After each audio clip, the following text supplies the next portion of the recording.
C'est pas déjà une démarche thérapeutique, c'est un lieu de libre-échange sur le sujet de la mort et du deuil. C'est-à-dire qu'il n'y a pas d'ordre du jour particulier, c'est toute personne qui a envie de venir parler, pas seulement des deuils vécus, on ne demande pas forcément d'être endeuillé, mais ça peut être tout simplement quelqu'un qui a envie de parler de sa propre mort, un jour de sa peur de la mort. C'est pouvoir entendre la parole d'autres personnes qui veulent déposer une parole sur ce sujet de la mort ou du deuil sans se voir intimer des conseils en permanence.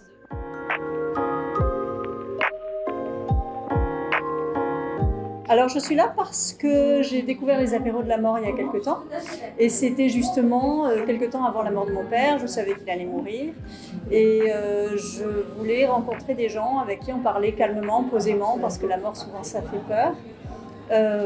Et je voulais juste déposer ça avec des gens, en entendre parler aussi pour me préparer psychologiquement à cette situation, voir comment les uns et les autres appréhendaient la situation et voilà.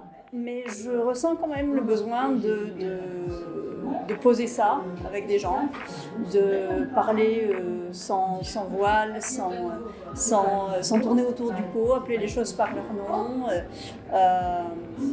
déposer ses émotions aussi. Et puis j'avais apprécié la dernière fois aussi que certains disent que la mort ça pouvait être bien. Ça pouvait être un bon moment d'accompagner quelqu'un. Effectivement, c'est ce que j'ai vu, c'est ce que j'ai vécu avec mon père. Ça reste une épreuve, hein, mais c'est une épreuve ensoleillée, je dirais.